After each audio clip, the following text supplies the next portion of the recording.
자, 여러분 이어서 봅니다. 마지막 시간인데 양도소득세인지 아까 계산을 했습니다. 저쪽 문을 좀 닫고 오세요.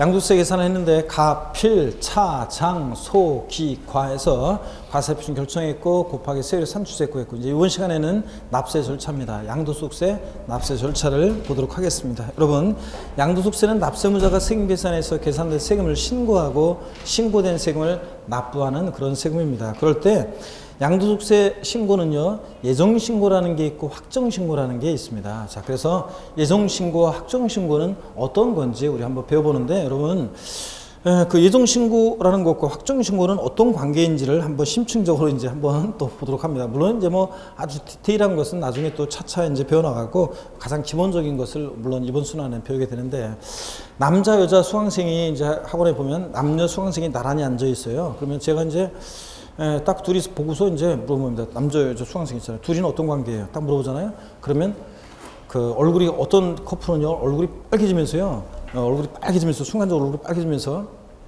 특히 여성 수강생분이 펄쩍 뜁니다.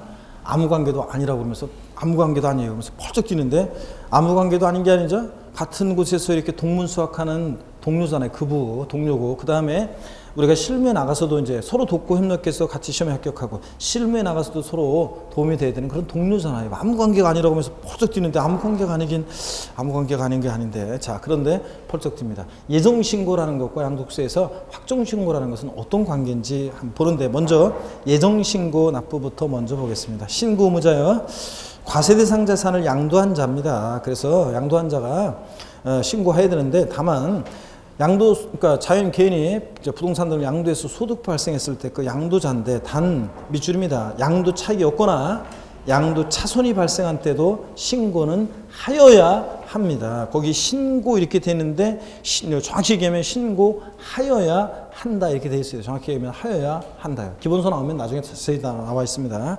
1억 원에 샀는데 1억 원에 팔아요. 양도 차익이 없죠? 뭐 심지어는 뭐 1억 원에 샀는데, 뭐 취득가격 등 필요금비를 뺐더니, 자, 양도 차익이 없고 오히려 마이너스예요. 양도 차손. 1억 원에 사는데 뭐 7천만 원에 팔았다거나, 이런 경우에도 예정신고는 하여야 합니다. 여러분, 시험에서는 자, 양도 차익이 없거나 양도 차손인 때는 예정신고 하지 아니할 수 있다. 땡. 자, 이런 경우에는 양도소득 예정신고를 생략할 수 있다. 땡. 할 필요 없다. 땡입니다. 다. 자, 양도 차익이었거나 양도 차손일 때도 반드시 뭐다? 예정신고를 하여야 합니다. 여러분. 자, 물론 이제 이것이 어떤 의미가 있는지도 나중에 또 배울 건데, 어떤간에 자, 그렇습니다. 신고 기한을 봅니다. 부동산 등을 양도했을 때 원칙적으로는요, 양도일이 속하는 달의 말일로부터 2개월 이내에 예정신고 납부하여야 합니다. 자, 시험에서는 부동산 등을 양도한 경우 양도소득 예정신고 기한은 양도일로부터 2개월이다. 땡입니다. 양도일로부터가 아니라 양도일이 속한 달의 말일로부터 2개월입니다, 여러분. 자, 그래서 요거 반드시 예정신고 기한을 상식처럼 알고 계셔야 됩니다. 최근에도 그렇고 시험에 나왔었는데 알고 있는지. 자, 그러면 상식이라고 그랬습니다. 여러분, 반드시 알고 있어야 됩니다. 그래서 우리가 계산 과정에서 양도차익과 장려제 등 계산 중요한 것들을 받고, 세율도 뭐 역시 또 중요하고, 또 그다음에 양도세 이렇게 납세 절차 시험에서 다 중요한 것들입니다. 다 중요한데, 아까 계산 구조는 뭐 두세 문제가 출제되고 중요한 거였고, 자, 그다음에 이것도 우리가 신고기한 상식처럼 우리가 알고 있어야 되는데요. 당연히 뭐 별 말 안 해도 당연히 뭐 별표시고 당연히 알고 있어야 되는데, 한번 그러면 언제 예정신고 기한 한번 구해 보도록 하겠습니다. 우리 오늘 수업 시간에 어제 저 크리스마스 때랑 뭘 했는지 이렇게 오늘 또 피곤해 가지고 오늘 연락이 많이 졸은 고개 들고, 저 생일이 언제? 생일 정확히 4월 며칠? 4월 29일? 아, 이거 내가 원하는 생일이 아니다. 이거 너무. 자, 생일이 언제? 뭐 둘 다 4월달에. 그래서 여러분들 잘 기억했다가 나중에 4월달쯤 되면 둘이 좀 친해질 그 계기가 될 거니까, 둘이서 주거니 받거니 생일 때 서로 이렇게 생일 주기도 하고. 제가 다른 곳에서 저 24일 날 있죠? 24일 날 제가 그저께 24일 날 수업한 곳에서는 어떤 수강생 한 명 딱 찍어가, 여성 수강생이었는데 생일이 언제 딱 그랬더니 12월 24일 오늘이요 딱 그러더라고. 참 당황했어요. 자, 그래서 제가 그랬어요. 만약에 오늘이 크리스마스 이브만 아니었으면은, 자, 내가 크리스마스 이브만 아니었으면 이렇게 뭐 같이 뭐 축하해주면서 밥이라도 같이 먹을 건데 크리스마스 이브니까 각자 집으로 가야 되니까 내가 이제 축하해줄 수 없다냐고 이렇게 하면서 대충 넘겼는데 그런 수강생도 있더라고. 24일 날 딱 그냥 크리스마스 음력이냐 양력이냐 물어봤더니 양력이랍니다. 그 수강생은 맨날 크리스마스 이브 날 자기 생일날 그냥 온 세상이 막 들썩들썩하죠. 굉장히 그래서 의미가 있는 것 같아요. 자, 부동산을 여기 봅니다. 부동산을 양도를 하는데 2015년 다시 정확히 4월 며칠? 4월 18일 날 부동산을 양도를 했습니다. 자, 양도를 했어요. 부동산 양도했다는 것은 양도일이 아까 매매 같은 경우에 이제 원칙 대금 청산일이고, 예? 자, 그 전에 등기하면 등기일인 거고, 대금 청산이 불분명하면 등기 접수 되는 거예요. 어떡하나 양도일이 4월 18일입니다. 양도소득세 예정신고 기한은 언제입니까? 언제까지 예정신고 해야 되겠습니까? 예? 언제까지 예정신고 납부해야 한다? 자, 양도일로부터 2개월. 그래서 6월 18일 이거 아닙니다, 여러분. 양도일로부터 2개월이 아니라 양도일이 속하는 달의 말일로부터 2개월이니까 자, 양도일이 속한 달의 말일 그러니까 4월 30일이겠죠. 자, 말일로부터 2개월 월로 하니까 6월 며칠이요? 30일을 예정신고 기한으로 합니다, 여러분. 자, 그래서 이때까지 예정신고 해야 돼요. 자, 이런 얘기고. 그래서 이제 여러분들 알겠죠? 양도일이 속한 달에 말일로부터 2개월. 일반적으로. 그 다음에 예외가 있어요. 토지거래 허가구역 내 거래라든가 이런 게 있는데, 이런 것들은 여러분들이 민법에서 이제 토지거래 허가구역 내 거래를 배우면 취득세에서 토지거래 허가구역 내 거래의 경우에 취득세 신고기한, 또 양도소득세에서 신고기한 이런 것들을 우리가 본격적으로 배울 겁니다. 주식에 대한 것도 지금 신경 쓸 필요 없고요. 하여튼 일반적으로 부동산 등을 양도했을 때 원칙적으로 양도세는 언제까지 예정신고 납부해야 되느냐. 양도일이 속한 달에 말일로부터 언제? 2개월 내. 그 다음에 확정신고 납부라는 게 있습니다. 확정신고요. 신고 의무자 봅니다.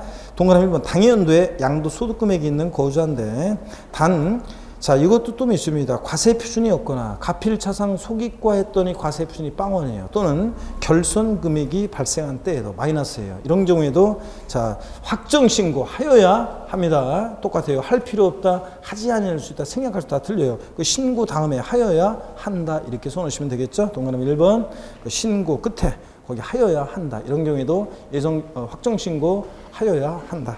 그 다음에 동그라미 2번이요. 자, 밑줄입니다. 예정신고를 한 자는 원칙적으로 확정신고를 하지 아니할 수 있다. 밑줄입니다. 밑줄입니다.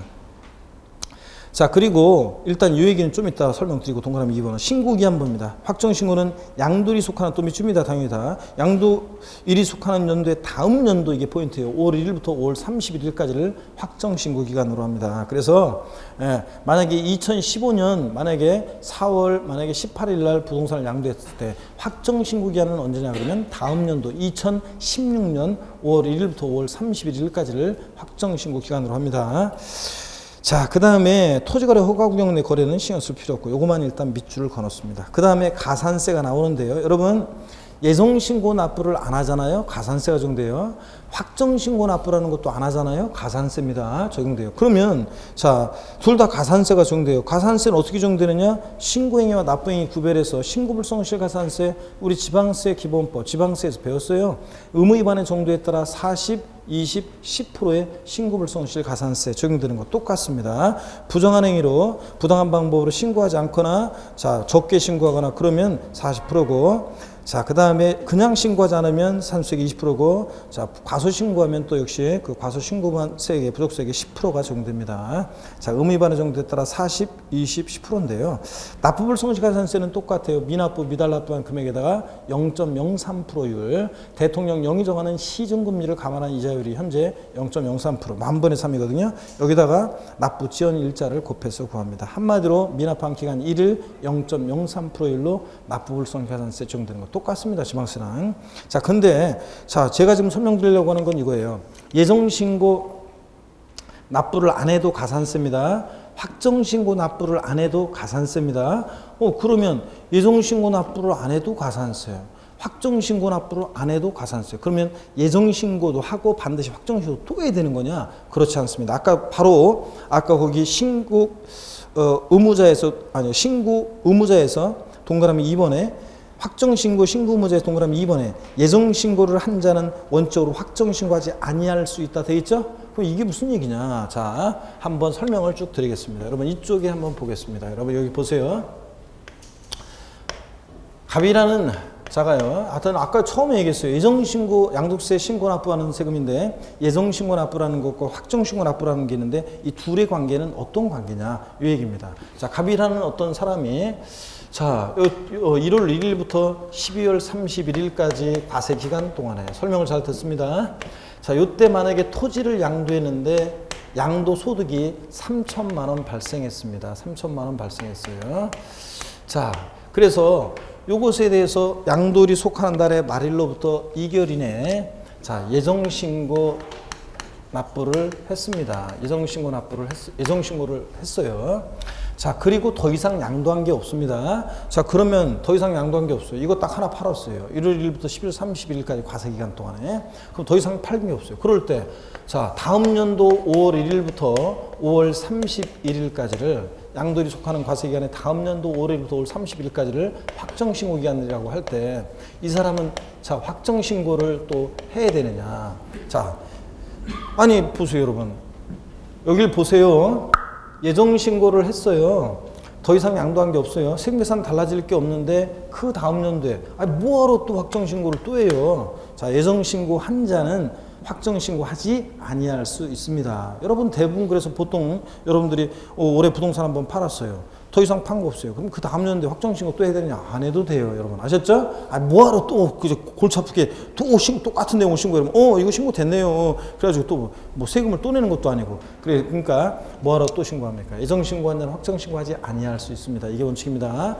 자, 시험에서 예정신고를 한 경우에도 확정신고는 생략할 수 없다. 아까 양도 차익이 없거나 양도 차손이 있는 때도 예정신고 하여야 한다고 됐죠? 할 필요 없다, 하지 아니할 수 있다, 생략할 수 있다, 틀리다고 그랬잖아요. 그거 헷갈리면 안 돼요. 예정신고 한 자는 확정신고, 예정신고 한 경우에도 확정신고는 생략할 수 없다. 이러면 틀립니다. 예정신고 한 자는 원칙적으로 확정신고 하지 아니할 수 있습니다. 근데 또 한 번 보세요, 이번에는. 자, 이 사람이요.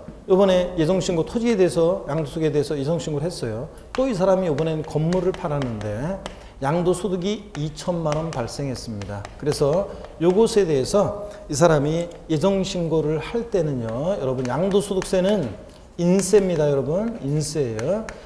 1월 1일부터 12월 31일까지 발생한 양도소득을 양도자별로요. 자, 저걸 전부 다 합산해서 과세합니다. 그게 원칙입니다. 그죠, 여러분? 근데 둘 다 만약에 예를 들어서 미등기 양도한 거였어요. 그러면 미등기 양도했을 때는 비례세율이 적용되니까 무조건 70%. 그러니까 3천에 대해서 70%, 2천에 대해서 70%.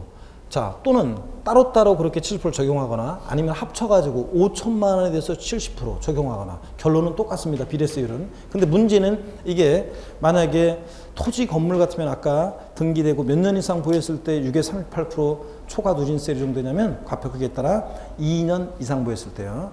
주택하고 조합원 입주권은 등기되고 몇 년 이상 보유했을 때 1년 이상만 보유하면 6에 38% 초과 누진세율이 적용됩니다. 자, 그래서 만약에 이게 둘 다 초과 누진세율 대상이었다. 2년 이상 보유해서. 그랬을 때는 초과 누진세율이 적용될 때는 보세요. 처음에 과세표준이 크기가 여기에 이제 과표고 과세표준이고 함수가 이쪽 함수가 세율이라고 했을 때 만약에 과세표준이 요만큼일 때는 세율이 요만큼 적용됩니다.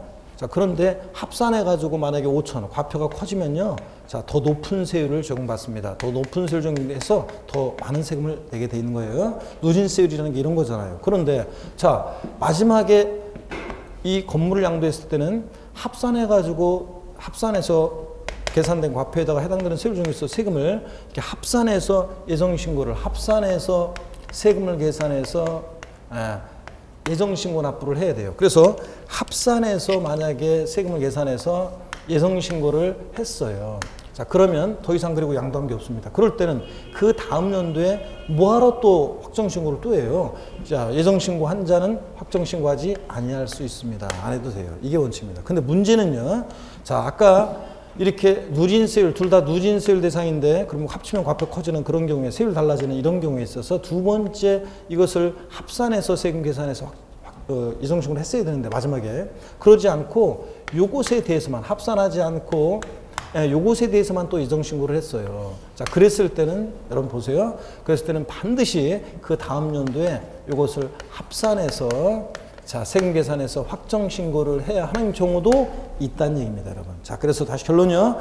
예정 신고한 자는 확정 신고하지 아니할 수 있다. 이게 원칙입니다. 자, 생략할 수 없다면 틀려요. 근데 다만 예정 신고를 자, 2회 이상, 자, 여러 번 자산을 부동산 같은 걸 여러 번 양도해요.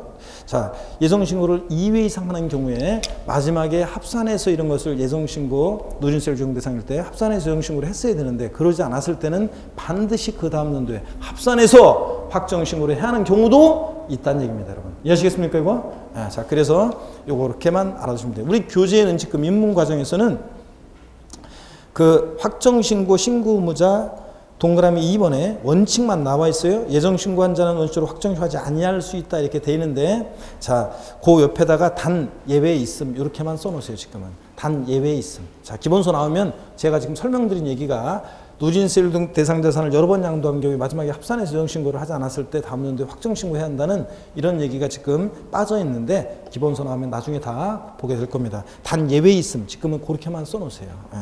자, 원칙 예정 신고한 자는 확정 신고하지 아니할 수 있다. 단 예외가 있다. 이렇게만 써놓고 넘어갑니다. 아셨죠, 여러분? 그리고 그 취지가 어떤 건지 그 말이 어떤 건지 금방 제가 설명을 드렸습니다. 자, 그 다음에 하여튼 예정신고 납부든 확정신고 납부든 둘 다 안 하면 가산세가 정된다는 거. 자, 설명드렸고요. 그 다음에 부가세가 거기 나와 있는데 우리 교재가 이게 잘못되어 있습니다. 지방소득세라는 세금을 제가 조세 총론에서 여러분 처음 만났을 때 소개해 드렸습니다. 여러분 여기 봅니다. 자, 지방소득세라는 세금을 여러분 처음 만났을 때 제가 지방소득세를 소개해 드렸습니다. 지방소득세라는 세금. 자, 지방소득세라는 세금은 어떤 세금이냐? 여러분 봅니다. 예, 지방소득세는 지방세고요. 지방세고. 아, 이렇게 써야되겠다. 자, 지방소득세는 예, 어떤 세금이냐면 먼저 지방세입니다. 지방세고 지자체 수입으로 들어가는 세금이에요. 이 지방소득세가 요게 과세 주체는 특별시, 광역시, 자, 도입니다. 자, 지방소득세가. 자, 근데 요게요. 자, 지방소득세가 근데 지방소득세라는 세금은 요게 이제 원칙적으로 요거는 이제 신고 납부하는 세금입니다. 물론 신고 납부를 하는 세금이고요. 이 지방소득세는 여러분요. 4번이구나. 지방소득세는 얘가 요게 독립세입니다. 자, 독립세. 독자적으로 부과하는 세금이에요. 이게 2013년도까지는 부가세였었습니다. 독립한 어떤 세금 받을 때 소득세나 법인세 같은 거 받을 때 그 소득세에게 법인세에게 10%로 부과해서 받던 부가세였습니다. 독자적으로는 징수 못하고 부과해서 받던 부가세였다가 2014년도부터 이 지방소득세가 뭐로 전환됐다고요? 독립세로 이게 전환이 됐습니다. 자, 그래서 지방소득세는 지금 자, 소득세법에 따른 자, 소득세법에 따른 자, 소득에 부과하는 개인지방소득세라는 것과 그 다음에 법인세법에 따른 법인지방소득세로 나누는데 우리 시험은요. 법인세가 우리 시험 범위가 아니니까 당연히 법인지방소득세는 시험과 관계가 없고 개인지방소득세가 시험 범위인데 요거는 그냥 이렇게 생각하시면 돼요. 우리가 소득세법을 배우면 그 배운 소득세하고 법에 나온 내용과 그냥 거의 비슷하다고 생각하면 돼요.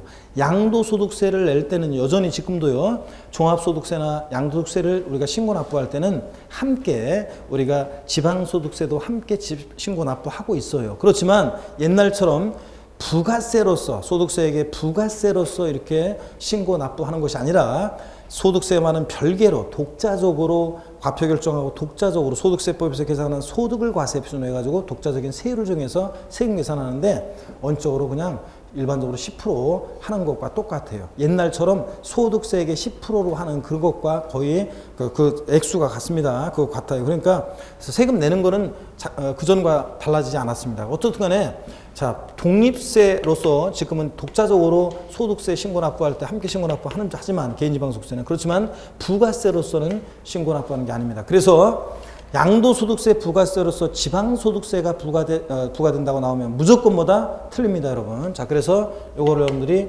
주의하시라고 그랬습니다. 자, 그러면 교재, 여기 우리 교재 보니까 지금 양도소득세 부가세로서 지방소득세 나왔는데, 자, 그거 지웁니다. 그 뒤에 나와 있는 내용들을 다, 지방소득세를 다 삭제합니다. 이거 지방소득세 삭제고, 자, 참고적으로 지방소득세는 이제 독립세라는 거. 아셨죠? 그래서 부가세로서 지방소득세가 양도세 부가세로 나오면 무조건 틀립니다, 여러분. 지금. 그래서 이거 삭제합니다. 삭제고.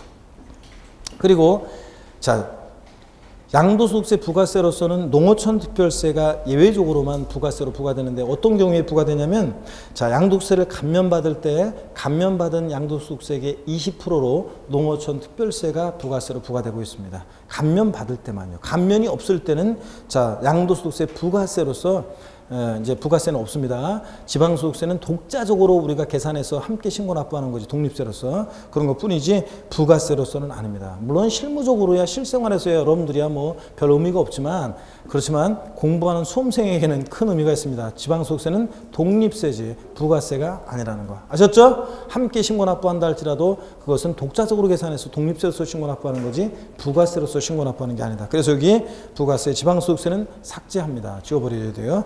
이렇게 해서 해놓고, 그 다음에, 자, 우리 앞에서 보면 물납과 지방세에서 재산세, 물납과 분할납부 배웠습니다. 그죠? 금전납부 원칙에 예로서 물납 허용되고, 일시불납부 원칙에 예로서 분할납부 허용된다. 물납과 분할납부, 그다음에 종부세 물납과 분할납부가 나왔었어요, 우리 교재가. 그런데 양도소득세는 물납과 분할납부를 또 언급을 안 하고 있네요. 처음부터 제가 그냥 빠져 있었으면 좋은데, 그래서 설명 안 했으면 좋은데, 재산세에서 물납 분할납부를 설명했고, 종부세 물납 분할납부를 설명했는데, 아니 양도소득세에서 와서는 이게 또 없으니까 이게 또 좀 그래요. 그래서 양도소득세 물납과 분할납부를 그 아래 공란에다가 살짝 좀 간단하게나마 적어 놓습니다. 지금 제가 설명드린 내용을, 자, 설명을 듣고 요걸 좀 적어 놓습니다. 여러분 이거 봅니다. 번호는 뭐 필요 없구나. 그 부가세 아래 쭉 공란에다가 여러분 어떻게 해 놓냐면, 자, 이렇게 해 놓으면 되죠. 우리가 물납과 분할납부를 잠깐 소개를 해 드리겠습니다. 자, 물납, 그 다음에 물납과, 양도세는 물납과 분할납부가 허용이 되는데요. 물납과 분할납부가 허용되는데, 물납, 그 다음에 또 분할납부, 이렇게 해놓으면 되겠네요. 자, 분할납부, 이것을 좀 소개를 해 드리겠습니다. 간단하게만, 자세한 요건은 이번 순환에서 봐야지 않았죠? 간단하게만 또 역시 소개해 드리겠습니다. 여러분, 양도세는 물납은요, 먼저요, 자, 양도세 물납은 첫 번째 납부할 세액이요. 양도세 납부할 세액이 1천만 원. 자, 1천만 원 초과할 때 할 수 있습니다. 초과할 때. 딱 1천만 원이면 안 돼요. 얼마 초과할 때? 1천만 원 초과할 때 물납할 수 있습니다. 그 다음에 어떤 곳으로 물납하냐면요. 어떤 곳으로 물납하냐면, 토지 수용의 경우에, 토지 수용의 경우에 보상으로 받은 토지 보상 채권으로, 공공용지 보상 채권 또는 토지 보상 채권으로 자, 물납합니다. 채권이 물납재산입니다. 그래서 요걸 뭐 정확히 얘기하면 토지 수용의 경우, 자, 요거 이렇게 그러면 저 물납재산을 어떤 곳을 물납하는지 물납재산을 이렇게 적어드릴까요? 물납재산. 물납재산은 토지 수용의 경우에 보상으로 받은 토지 보상 채권으로 물납할 수 있습니다. 자, 그래서 요거는 뭐 제목을 굳이 써드린다 그러면 이렇게 적을 수 있겠네요. 자, 물납 기준 금액이요. 물납 기준 금액. 자, 물납 기준 금액은 금방 얘기했어요. 납부할세 얼마 초과할 때 할 수 있다고요? 1천만 원. 자, 초과할 때 할 수 있습니다. 1천만 원 초과할 때 할 수 있다. 자, 그리고 물납재산은 어떤 곳으로 물납할 수 있냐? 토지보상 채권으로 할 수 있습니다, 여러분. 자, 무슨 얘기냐면 여러분요, 우리가 지난 시간에 배웠어요. 수용은 양도에 해당한다고 그랬습니다. 그죠? 보상금 받고 이전하니까 강제적으로 매매 이루어져도, 자, 수용은 양도에 해당한다. 제가 어떤 수강생 구척장신 등치 다시 큰 어떤 수강생분이 저한테 따오더니, 교수님 잠깐 보시죠. 얘기 해드렸죠, 여러분? 따라가가지고 그랬더니, 뭐 제가 저 충청북도 진천에서 농지상속 받은 게 있는데 부모님한테 도로가 나면서 수용당했을 때, 그 얘기 해드렸죠? 보상금 받고 조금 받고 그런데 세금무서에서 뭐 세금 내라고 뭐가 날라왔는데 이럴 수 있는 겁니까? 하면서 막 나한테 얘기했던 수강생이 있었다고 그랬잖아요. 수용은 양도에 해당합니다. 근데 수용은 양도에 해당하는데 우리가 수용으로 양도소득세를 낼 때는요. 수용당에서 양도세를 낼 때는 양도소득세를 깎아줍니다. 깎아주는데요. 왜 깎아주느냐고요? 당연하죠, 여러분. 내가 그 땅을 이번에 수용당해서 양도하지 않고 만약에 몇 년 더 갖고 있었으면 그 주변 개발되어서 땅값이 더 올라갈 수도 있었는데 이번에 강제로 양도하게 되니까 수용으로 양도세를 낼 때는 우리가 양도세를 감면해 주고 있습니다. 근데 여러분 수용보상금, 토지 수용보상금은 우리가 현금 보상도 있고 채권 보상도 있습니다. 자, 그런데 현금으로 보상금을 받을 때는 양도세 감면율이 10%에서 15% 정도를 감면해 주고 있습니다. 근데 만약에 토지 수용 보상금으로 우리가 채권으로도 받을 수 있는데 채권으로 수용 보상금을 받았을 때는 양도세 감면율은 20에서 25%를 감면해 주고 있습니다. 물론 보금자리 주택지역 같으면 더 많이 감면을 해주고 있어요. 그런데 여러분요, 그러니까 현금 보상보다는 채권 보상의 감면율이 높은 이유는 뭐냐면 사람들이 현금으로 보상금을 주면 또 땅 사잖아요. 자, 그러니까 투기 자금하는 걸 막기 위해서 채권 보상 쪽에 유도를 많이 하기 위해서 감면율을 더 높게 하고 있습니다. 근데 제가 보세요. 예를 들어서 제 토지가 수용을 당했어요. 근데 제가 수용 보상금을 양도세 감면을 좀 많이 받으려고 채권으로 선택했어요. 그런데 문제는 이거예요. 채권이 감면율이 높긴 하지만 단점이 있어요. 3년 만기, 5년 만기짜리로 줘요. 그러면 3년 동안, 5년 동안은 내 돈이 아니잖아요. 그럴 때 제가 양도소득세는 지금 내야 되는데 자, 채권으로 받았어요. 3년 만기, 5년 만기짜리로. 그러면 나는 어떻게 양도세는 지금 내야 되는데 내가 대출받아도 낼 수는 없잖아요. 그러니까 자, 요번에 받은 토지보상 채권으로 세금을 낼 수 있습니다. 그래서 양도소득세는 납부할세 1천만 원 초과할 때 토지 수용의 경우에 어떤 것으로 물납할 수 있느냐? 토지보상 채권으로, 공공기능 보상 채권으로 물납할 수 있습니다. 그래서 여러분들이 흔히 양도소득세를 내야 되는데 부동산으로 물납할 수 있다 없다? 없습니다. 시험에서 토지 수용의 경우에 그 토지 양도세 대상이 되는 토지로, 즉 부동산으로 물납할 수 있다. OX, X입니다. 부동산으로 물납할 수 없습니다. 시험에 이미 나왔었고요. 상식처럼 알고 계셔야 됩니다. 또, 자, 그래서 자세한 물납 절차나 이런 거 필요 없고 딱 두 가지만 알면 돼. 양도세 물납은 납부할세 얼마 초과할 때? 1천만 원 초과할 때. 어떤 것으로 물납할 수 있다? 토지보상 채권으로 물납할 수 있다는 거, 요거를 아셔야 됩니다. 25회 시험에서는 양도소득세 물납과 분할납부에 관한 내용이 문제가 독립한 문제로 한 문제가 나왔는데 평상시에 수업을 잘 들은 분이면 가볍게 문제를 맞출 수 있었습니다. 자, 또 분할납부를 봅니다, 여러분. 분할납부를 보면, 자, 분할납부는 먼저 얘 기준금액을 보면 분할납부 기준금액은 자, 납부할세 역시요. 납부할세 똑같이 해도 1천만 원 초과할 때 할 수 있습니다. 1천만 원 초과할 때 분할납부. 자, 분납기한 언제까지 나눠낼 수 있느냐? 분납기한을 보면 여러분 보세요. 분납기한 언제까지 나눠낼 수 있냐면 납부기한 경과 후 기한 경과 후 2개월 이내에 자, 분할납부 나눠낼 수 있습니다, 여러분. 자, 그러면 이게 무슨 얘기인지 한번 사례를 통해서 한번 보도록 하겠습니다, 여러분. 자, 사례를 통해서 아까 여러분 보세요. 아까 새로운 마음으로 한번 해볼까요? 그러면 자, 이거 자, 어떤 사람이 부동산을 갑이라는 어떤 거주자가 자, 부동산을 양도하고 있습니다. 부동산을 양도를 하는데 자, 생일을 한번 물어봐야죠. 생일이 언제? 빨리 얘기해. 시간 없어요. 왜 이렇게 오늘 4월달이 많아? 자, 4월 29일? 4월 18일? 4월 24일? 나중에 자, 얼굴들 자세히 보고 나중에 4월달에 한번 같이들 모여가지고 아셨죠? 생일 축하 파티들 하고 자, 한번 하세요, 여러분들. 다른 분들은 또 잘 기억했다가 생일 때 4월달에 한번 축하해 주시고요. 4월달 생일이 많네. 또 4월달에 생기신 분? 아이고, 이거, 자, 야. 우리 노원, 4월달에 생기신 분들이 굉장히 많네요. 여러분 봅니다. 자, 그것도 인연이네. 여러분, 거주자가 부동산을 양도하는데, 자, 4월 29일 날, 4월 29일, 4월 29일은 내가 원하는 생일이 아니다. 너무 늦어. 생일이 언제? 아이고, 하여튼 저 4월 24일로 가겠습니다. 자, 4월 24일 날 부동산을 양도를 했습니다.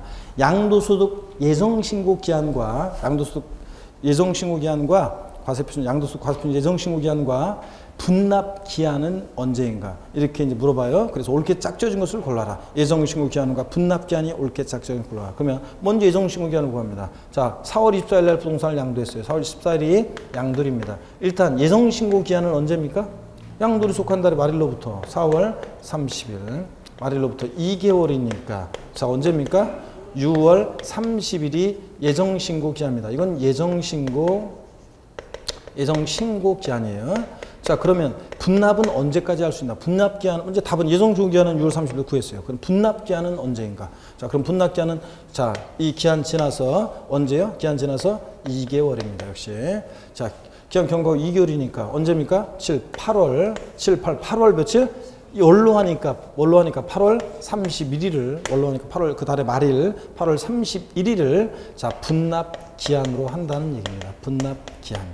여러분 아시겠습니까? 그래서 이런 부동산을 뭐 거주자가 양도하는데 자, 어떤 뭐 토지 같은 걸 양도하는데 4월 24일 양도이라고 했을 때 예정신고 기한과 분납 기한은 언제냐? 옳게 짝정이 골라봐라. 이렇게 물어볼 수도 있습니다. 그러면 예정신고 기한은 양도에 속한 달의 말일로부터 2개월 구하시고 그 다음에 납부 기한 지나서 2개월 그래서 분납 기한 구하시면 되겠습니다. 여러분 아시겠죠? 이런 거. 자, 그런 얘기입니다. 그러면 우리가 재산세하고 그 다음에 종합부동산세, 양도소득세에서 물납과 분할납부가 다 허용되고 있는데 자, 그거를 잠깐요. 한번 우리가 다음에 계속 비교해서 우리가 배울 건데 한번 물납과 분할납부 아직은 헷갈리고 배웠어도 그냥 개념만 잘 익히시면 되지 아직은 구체적으로 모르셔도 괜찮습니다. 다만요. 한 번만 제가 비교해 드릴 거예요. 앞으로도 계속 비교해 드릴 건데 한 번만 비교해 드리도록 하겠습니다. 여러분 봅니다.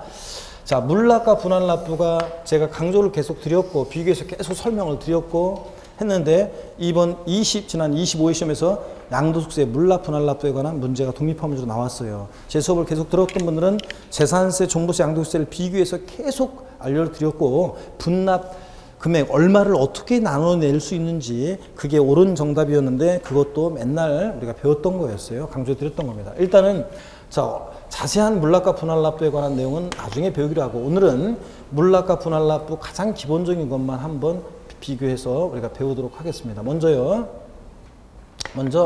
물납, 자, 물납, 분할납부, 자, 한번 봅니다.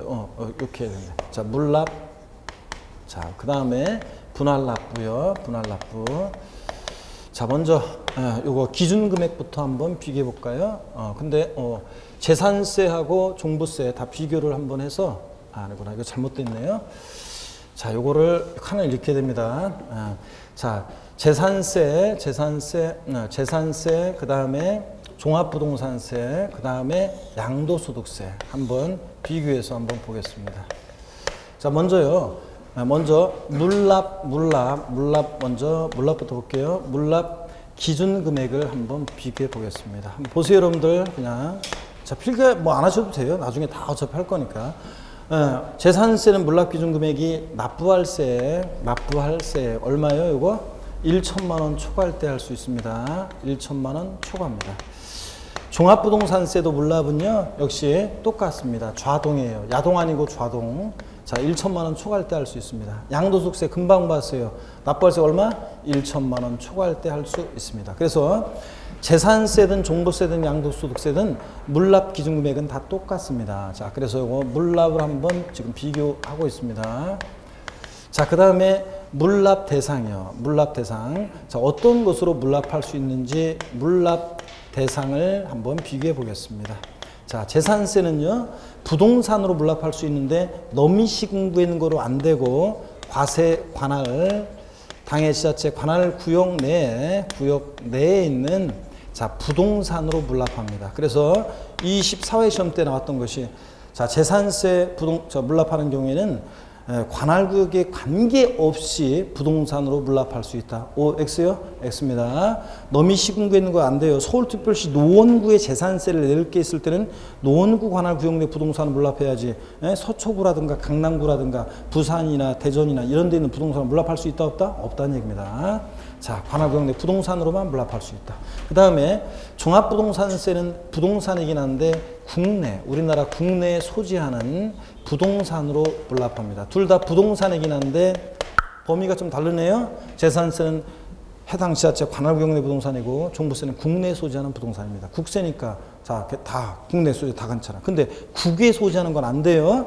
당연하지. 뭐 아프리카 탄자니아 공화국 정글에 있는 부동산을 물납하면 골치 아프잖아요. 공무원 출장 가가지고 평가하려면. 그래서 국내 소지하는 부동산으로. 그 다음에 양도소득세는 부동산을 물납할 수 있다 없다? 없다. 어떤 거로요? 토지 수용의 경우에 보상으로 받은 토지 보상 채권으로. 자, 보상 채권으로만 물납할 수 있다고 그랬습니다. 양도소득세는 자, 부동산으로 여러분 부동산으로 물납할 수 있다 없다? 없다는 거 여러분 부동산 X입니다. 자, 이렇게 해서 물납을 비교를 해드렸네요. 그럼 이번에는 분할납부를 한번 비교를 또 해드리도록 하겠습니다. 분할납부도 자세한 분납 처리 기준은 나중에 배우기로 하고 자, 가장 기본적인 요건만 한번 배웁니다. 분할납부. 세금 일시불 납부 원칙에 의해서 분할납부 봅니다. 먼저 자, 이것도 쭉 한번 보겠습니다. 먼저요, 재산세, 그 다음에 종합부동산세, 그 다음에 양도소득세 한번 비교해 봅니다. 먼저요, 분할납부 기준금액은 자, 분할납부 기준금액은 재산세는요, 납부할 세액, 자, 요거는 500만 원 초과할 때 할 수 있습니다. 500만 원 초과. 여러분, 제가 혹시 수업 시간에 우리 집은 재산세를 500만 원 넘게 내고 있다 윙크 해달라고 했었어요, 안 했었어요? 그거 생각나죠? 그랬을 때 우리 집은 재산세를 500만 원 넘게 내고 있다 윙크 해달라는데 없었다고 그랬잖아요. 근데 어떤 곳에서 서울에서 어떤 곳에서 강의할 때 자, 제가 없죠? 그러고서 이렇게 넘어가서 교탁 바로 앞에 앉은 사장님이 하면서 이렇게 윙크 보낸 사장님이 있었다고 해서 생각나야 하나요? 그 얘기 해줄 때 했었습니다. 재산세는 납부할세 500만 원 초과할 때 할 수 있습니다. 근데 종합부동산세는 납부할세 똑같아요. 얘도 좌동, 얘도 500만 원 초과할 때 이렇게 하면 또 이쪽하고 또 헷갈리려나? 얘도 똑같이 500만 원 초과할 때 할 수 있습니다. 납부할세 500만 원 초과할 때 할 수 있습니다. 근데 양도소득세는 아까 금방 했어요. 얘는 납부할세가 얼마? 예? 1천만 원 초과할 때 할 수 있습니다. 여러분, 자, 재산세나 종부세는 500만 원 넘게 내기가 어렵지만 양도세는 뭐 1000만 원 넘게 내는 거 우습습니다. 그래서 자, 분할납부 기준금액이 달라요, 여러분들. 얘가 좀 다르죠, 여러분? 예, 양도세만 1000만 원 초과합니다. 자, 그 다음에 또 보세요. 분납기한. 자, 언제부터 언제까지 나눠낼 수 있냐, 언제까지 분납할 수 있냐, 분납 기한을 보면 여러분 봅니다. 재산세는 납부 기한 지나서 후 경과 후 자, 며칠이요? 45일 이내에 나눠낼 수 있다고 그랬습니다. 근데 종합부동산세는 납부기한 경과 후 2개월 이내에 분할납부할 수 있습니다. 양도소득세 금방 봤어요. 납부기한 지나서 언제까지? 2개월 내 분할납부할 수 있습니다, 여러분. 자, 이렇게 해서 재산세와 종부세, 양도세 반드시 비교합니다. 자, 분할납부는 보니까 자, 다른 점은 재산세가 이제 45일이라는 거, 종부세, 양도세와 다르고 양도세는 기준금액이 1000만 원 초과인데 재산세, 종부세는 500만 원 초과고. 자, 그 다음에 물납 기준금액은 다 똑같아요. 근데 물납 대상이 다르다는 거 조금씩 다르죠, 여러분. 자, 이런 것들 주의해서 보시고.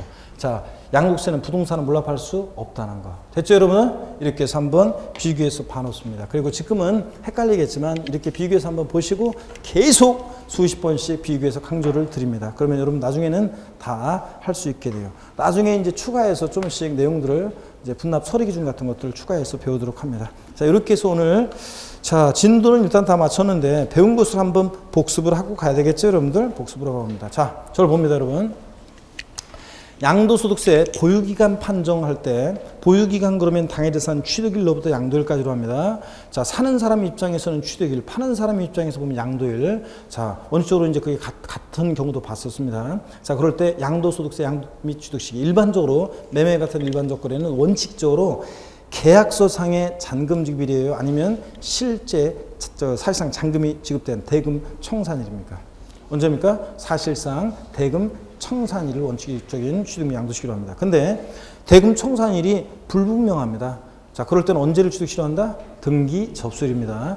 대금 청산일 전에 등기를 했습니다. 그럼 어느 때입니까? 등기 접수일입니다, 여러분. 아셨죠? 네. 자, 그 다음에 또 상속받았어요. 갖고 있다 팔 때 어느 때를 취득 실효한다? 상속으로 취득한 자산은 어느 때를 취득 실효해? 상속 개시입니다. 증여받은 자산을 갖고 있다 팔 때는 어느 때를 취득 실효합니까? 네? 증여 받은 날입니다. 증여 계약일이 아니라 증여 받은 날. 취득세에서는 증여 계약일인데 증여 받은 날. 취득세에서는 나중에 이제 배우는데 취득세에서는 매매 같은 일반 유상승계 취득의 경우에 원칙적으로 취득 시기가 계약상 잔금질이에요. 근데 양도세에서는 계약서와 상관없이 실제로 대금 청산한 날이고, 증여로 취득했을 때 취득세는 증여 계약일인데 양도세에서는 증여 받은 날이에요. 차이점 나중에 계속 비교합니다. 자, 그 다음에 양도세 계산 구조요. 제일 중요하다고 그랬습니다. 많은 논점이 있고 이게 어려운 거예요. 세법은 어렵다고 보면 이분이 어려운데 계산 구조 일단 과정을 우리가 제목을 이해하면서 우리가 과정을 일단 알아두는 게 중요합니다. 자, 어떻게 여러분들 계산 과정을 외우시라고 그랬습니까? 차장을 통해서 외우는데 어떻게 외워라? 가, 필, 차장, 소, 기, 과. 가불이 필요한 버스 차장은 경기과라고 하지 말고 어디로 가라? 소기과로 가라. 에브리바디어 다 같이 시작. 가, 필, 차장, 소, 기, 과입니다. 여러분. 이걸 외우시고. 자, 그래서 저를 보세요. 상상해 보세요. 양도가액에서 필요경비를 빼는데 필요경비에는 그 자산 취득하면서 들어간 취득가액, 보유하면서 들어간 자본적 지출액, 양도하면서 들어간 양도비용이 필요경비입니다. 수익적 지출액, 도장비용, 방수비용 같은 수익적 지출액은 필요경비에 포함한다, 안 한다? 안 한다 그랬습니다. 현상유지 등유지 비용. 자, 양도차 계산할 때는 양도가액을 만약에 기준시가를 적용하면 취득가액도 뭘 적용한다? 기준가를 적용하고, 양도차 계산할 때 양도가액을 실거래가를 적용하면 취득가액도 뭘 적용한다? 실거래가를 적용한다. 그래서 학자들이 이것을 쌍방 동일기준 적용 원칙 이렇게 얘기합니다. 그 다음에 양도차 계산은 원칙적으로 이제 실거래가를 적용하는 것이 원칙입니다. 양도자와 양수자 간의 실지 거래한 가액 적용해서 양도차 계산하는 게 원칙이에요. 실지 양도한 가액, 실지 취득한 가액. 근데 이 실거래가액이 장부나 계약서 등에 의해서 확인이 안 되거나 불분명하다. 그럴 때는 어떻게 우리가 하느냐? 양도가액과 취득가액을, 실제 양도가액과 취득가액을 어떻게 결정한다? 추계 방법으로 경정하는데 추계 경정하는 순서가 있습니다. 어떻게 추계 결정한다? 매, 감, 환, 기의 순서로 추계 결정합니다. 콕 집어서 시험에서 양도가액이 계약서나 장부 등에 의해서 불분명한 경우에 양도가액은 어떻게 추계 결정한다? 어떤 순서로? 매, 감, 기 순서로 결정합니다. 자, 양도가액 분명할 때는 환산가액을 적용한다, 안 한다? 안 한다. 환산가액은 어느 때 적용하는 거니까? 옛날 취득 당시 실거래가액이 분명할 때 적용하는 거니까. 이번에 파는 양도가액이 분명할 때는 환산가액은 적용하지 않습니다, 여러분. 자, 그 다음에 이렇게 해서 양도차익 구했어요. 장기 보유통제를 공제해서 차장 소, 양도 소득금액을 구하는데, 자, 그럴 때 보세요. 장기 보유 통제 공제 대상입니다. 장기 보유하는 게 이제 유리하기 때문에 국가적으로 좋기 때문에 장기 보유를 유도하기 위해서 공제해 주는 건데 보유안에 따라 장기 공제 대상. 자, 먼저 등기되고 국내에 소지하는 등기되고 몇 년 이상? 3년 이상 보유한 토지 건물하고 조합원 입주권이 대상입니다. 다른 애들은 아니에요. 근데 대상 아닌 거 미등기 양도하면 배제됩니다. 국외 소지하는 자산 안 해줍니다. 또 3년 미만 보유한 토지 건물 안 해줍니다. 또 비사업용 토지 중에서 비사업용 토지는 장기제 대상이 아닙니다. 또 입주권은 조합원으로 원조합원 입주권만 말하지 조합원으로부터 승계 취득한 것은 조합원으로부터 취득한 것은 제외됩니다. 대상이 아닙니다. 이런 것들. 자, 그 다음에 공제액은 아직 모르셔도 돼요. 뭐 일반적으로는 이제 10%부터 30%까지 양도 차익에다가 이제 10%부터 30%까지 공제를 해주는데 아직 몰라도 되고, 그 다음에 양도소득 기본공제는요, 여러분, 뭐만 아니면, 제가 그랬어요. 저를 보세요. 양도소득 기본공제는 뭐만 아니면 싹 다 깔아준다? 미등기 양도. 미등기 양도만 아니면 자산의 종류나 보유량 관계없이 다 받습니다. 그래서 토지 건물 입주권 요것뿐만 아니라 다른 양도세형 자산도 받고요. 주식 같은 것도 받고, 그 다음에 보유한도 관계가 없습니다. 3년 미만 보유도 받아요. 자, 미등기 양도하면 결론이요. 자산을 미등기 양도, 자기 명의로 취득에 관한 등기하자고 미등기 양도하면 장기 보유 공제도 배제되고, 모두 배제된다? 양도도 기본 공제도 다 배제된다. 그러다 보니까 미등기 양도하는 자산은 그러다 보니까 자, 양도세 계산 구조 과필, 차, 장, 소, 기, 과에서 미등기 양도하는 자산의 경우에는, 그러면 미등기 양도하는 뭐 부동산이나 이런 거 미등기 양도하는 자산을 양도했을 때는 자 보세요. 미등기 양도하는 자산은 장기 보유통제와 양도 기본공제가 다 배제되니까 빼는 게 없으니까 미등기 양도하는 자산은 양도 차익과 양도소득 금액이 일치하고 양도소득 금액과 양도소득 과세표 금액이 일치하고 미등기 양도하는 자산은 그러니까 양도 차익이고 뭐가 된다? 양도소득 과세표 금액이 된다. 그래서 미등기 양도하는 자산은 미등기 양도하는 자산은 그러니까 자 양도 차익이 1억이면 양도소득 과세 표준 금액은 얼마가 되는 거예요? 1억 원이 되는 겁니다. 그럴 때 산출세까지 한번 구해봐라. 자 그러면 세율은 몇 프로 적용합니까? 예? 세율은 몇 프로 적용해? 미등기 양도하니까 세율은 당연히 몇 프로야? 70% 적용합니다. 그래서 산출세액은 얼마가 된다? 7천만 원이 되는 겁니다. 여러분 아시겠습니까 여러분? 이렇게 해서 우리 미등기 양도의 의미를 배웠습니다. 미등기 양도라는 자산은 장기봉제, 기봉제 다 배제되니까 양도 차익과 양도소득 과세 표준 금액이 어떻게 한다? 일치한다는 거예요, 여러분. 자, 이렇게 해서 과표 결정됐고 곱하기 세율인데 양도세 세율은 아직은 잘 몰라도 돼요. 자, 그럴 때 이것만 알아두라고. 주택과 조합원의 입주권이요. 등기가 됐을 때요. 미등기 양도는 70%고 등기가 됐을 때 1년 미만 보유하고 주택이나 조합원의 입주권을 양도합니다. 1세대 2주택 이상 다주택자 이제 중과세 규정은 폐지됐습니다. 그래서 똑같습니다. 다주택 포함해서 주택과 조합원의 입주권 1년 미만 보유하고 양도했을 때 몇 프로? 40%, 50% 아니에요. 40%. 1년 이상 2년 미만 보유하고 양도하면 몇 프로? 6에서 38% 초과 누진세율이 적용됩니다. 일반적인 토지나 건물, 부동산에 관한 권리는 아니에요. 지금 제가 알려드린 건 주택과 입주권만 그렇습니다. 일반적인 토지나 건물을 부동산에 관한 권리는 1년 미만이면 50, 1년 이상 2년 미만 40, 2년 이상일 때 6에서 38%예요. 하여튼 몰라도 되고 주택과 입주권만 기억합니다. 아셨죠 여러분? 자 그래서 계산했어요. 계산된 세금을 이제 신고 납부하는데 양도세 신고 납부는 예정 신고 납부와 확정 신고 납부가 있습니다. 그죠? 그렇어요. 예정 신고 납부 안 해도 가산세예요. 확정 신고 납부 안 해도 가산세예요. 둘의 관계는 어떤 관계냐? 예정 신고 한 자는 확정 신고하지 아니할 수 있습니다, 여러분. 그죠? 그렇지만 나중에 자세히 배우는데 예정 신고를 여러 번 하는 경우에 그럴 때 마지막에 합산해서 예정신고하지 않았을 때는 다음 연도에 합산해서 확정신고를 해야 하는 경우도 있다고 그랬습니다. 원칙은 예정신고 한 자는 확정신고하지 아니할 수 있다는 거 여러분 이거 알아두시고. 자, 근데 예정신고 기한 부동산 등을 양도했을 때 예정신고는 원칙으로 언제부터 언제까지 합니까? 양도 일로부터 아니고 양도일이 속하는 달에 말일로부터 언제까지? 2개월이네. 사례로 우리 정확히 알고 있어야 됩니다.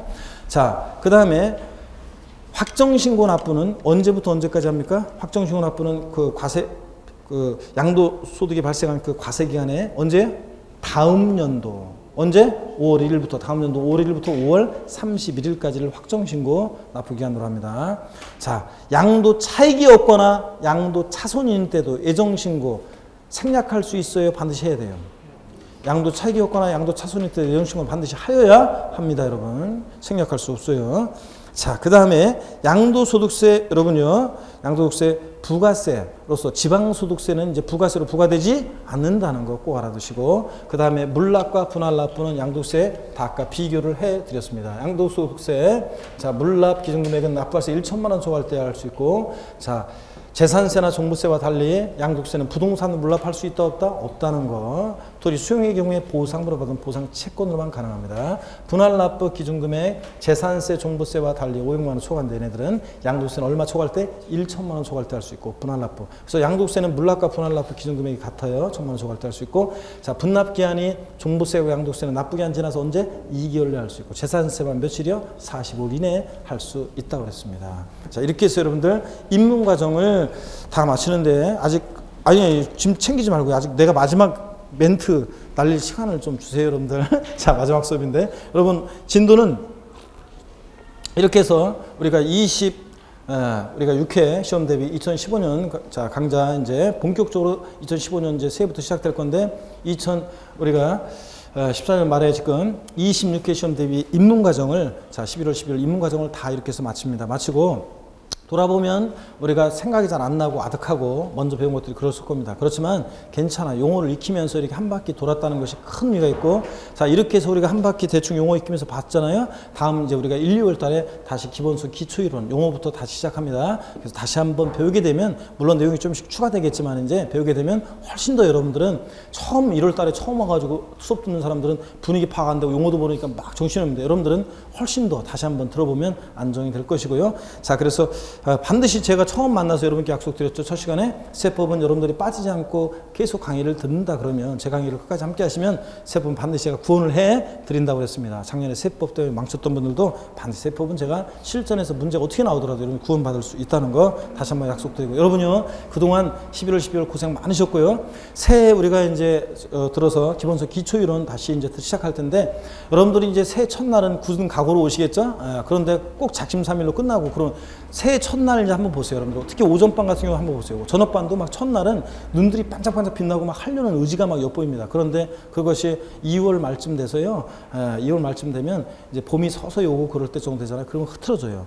더군다나 이제 진달래꽃, 살구꽃, 아기진달래까지, 복숭아꽃, 살구꽃, 아기진달래 피는 4월 달이 되잖아요. 5월 되잖아요. 그러면 뭐 바로 막 공부를 해야 되나 말아야 되나 하면서 막 의지가 흩어지는 사람들인데, 그러지 않고 끝까지 새해에는 여러분들이 이 결심을 꼭 반드시, 공인중개사는 반드시 자기가 포기하지 않고 끝까지 버텨내면, 이 자리를 끝까지 지켜내면 여러분들이 합격할 수 있는 그런 시험입니다. 동영상 강의를 중간에 포기하는 비율이 굉장히 높은데, 끝까지 공영상 수강생분들도 함께 하시면 중개사 시험은 반드시 합격을 내어주는 그런 시험입니다. 여러분 끝까지 함께 하시길 당부드리면서, 여러분요 새해 우리가 만나겠는데, 새해 여러분들 소망하신 일 이루시고, 여러분들이 남은 몇 달 잘 보내시고, 새해에는 꼭 소망하는 일 이루시기를, 합격하시기를 제가 항상 응원하고 소원해 드리겠습니다. 여러분 고맙습니다. 여러분 해피 뉴 이어. 고맙습니다. 수고하셨습니다. 여러분.